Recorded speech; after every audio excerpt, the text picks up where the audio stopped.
Hi everybody, Teresa with Indigo Moon Arts. We are wrapping up the blending on this lovely bottle here, and I'm focused on two things. I'm focused on a little tiny bit of white and a little tiny bit of the patina. I'm putting it on a damp brush. I'm going to be tapping it on my paper, and all I'm doing is looking for a few areas to put a little tiny bit of lighter speckles. Okay, just if you can see what I'm doing, they are so light. They're just like paint blobs, but they're just that. Okay, can you see what I'm doing?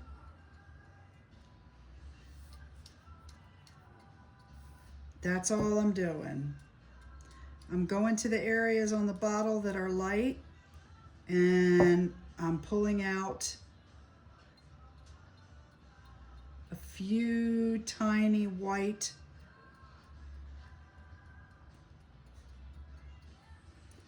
I actually like that. Maybe we're going to add a little bit of dimension here up at the top. I'm going to make this whole area a little bit lighter. I'm going to pop. Oh, look at that. Pop, pop, pop.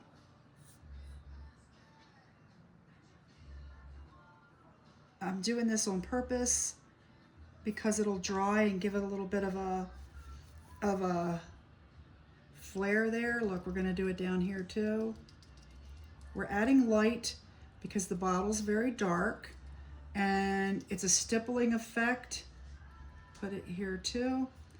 Hopefully you can see that. Very dry brush, and we're doing it on purpose to give it interest to the eye, right? Okay, you're just putting these little tiny areas. Ooh, I love that. That looks great.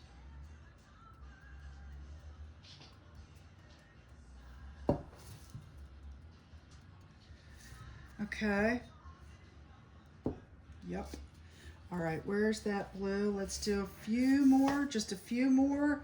We don't want to do too much because then it'll look, you're just throwing it on down there. It looks intentional. It was intentional. Over here by the dragonfly, like there's dragonfly dust. Up here, definitely up here, where there would be light of the moon. All right, little tiny bit more. Yeah, I want it to look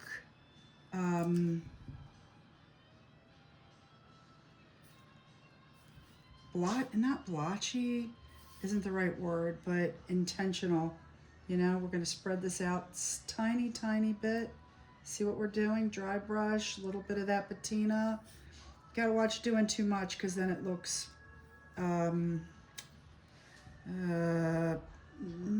overdone, I guess. All right, going up here with little tiny stipples. Little tiny stipples, little tiny stipples. Right here, right there. And this is where, and now I need a couple on the back. You can see maybe here, just a tiny little bit. We're being asymmetrical. Hopefully you can see that. I gotta watch touching that. That's see, intentional. Let's go back here.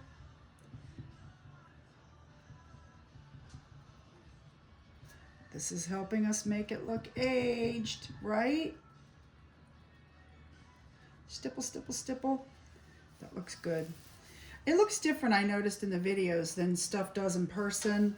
You know, as far as when you're working on it, here, up on the lid, how aged it looks and what have you.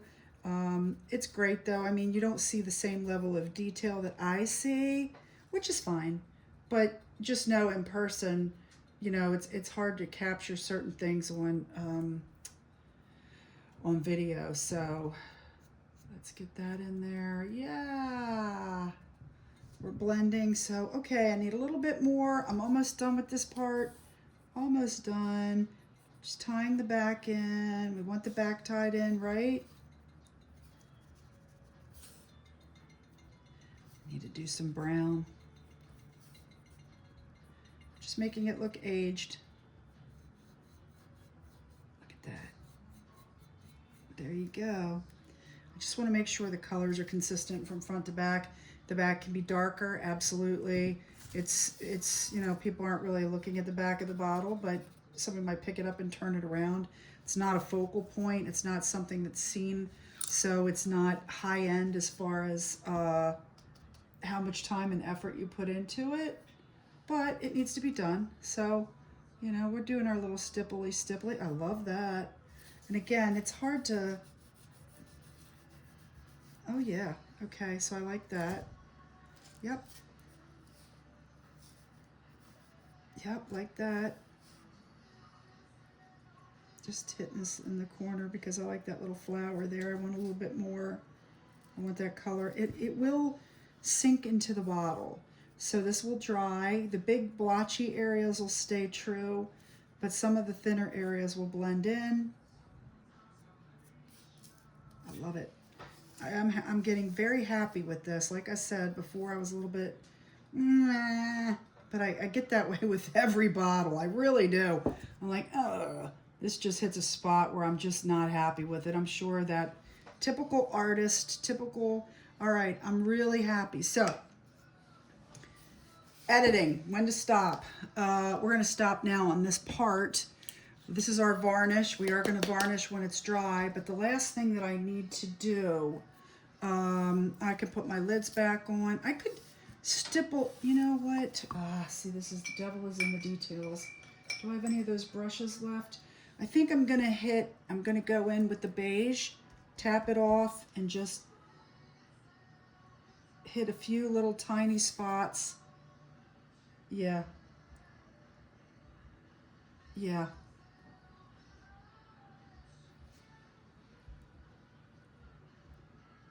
Why am I doing this?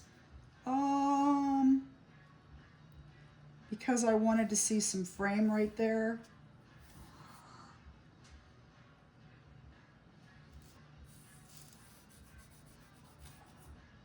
I might go back with a little bit of brown too. I'm just trying to get this bottle as aged as I can, like truly authentically aged. And it will dry and it will, let's do right there. I need right there because of that frame. See the frame on the image? Yeah. I think we're good. You have to see it when it's all done. You know what I mean? Some of this will absolutely thin out and get lighter. That, I think we're gonna go with that for now. Okay, stop. This, just stop. Okay. All right, here comes the gilding wax. Where are you, gilding wax? Gilding wax, gilding wax. Okay, it's over here. Let me see out of screen. I hope I don't knock my phone over. I love this rag. Wouldn't that make a beautiful scarf? Just the colors of the blue, the way that it gradient. This would be just really pretty. Maybe I can save this and dry it out and see what happens and do an Easter egg. There's the creative mind going. I just really like it. It's, you know, we'll see what it does. We'll see if I can save it. We'll see what I do with it, right? All right, we're gonna lay it out to dry and see, just like rice paper, maybe I just really like the way it looks. Okay, so, see, I wanna do more brown. Okay, I'm gonna do a little bit, tiny more brown at the bottom maybe. All right, let's just do this. Okay, so here is my Inca Gold. This is called Gold Brawn or Gold Brawn, Brown Gold. And we are going to apply this before, maybe I should varnish it first. So I think what we're gonna do is we're gonna take a quick break. What time is it? It's 9 minutes. So I'm gonna let this dry on purpose. Gonna come back, we're gonna varnish it, and then I'm gonna apply the gilding wax. See you soon.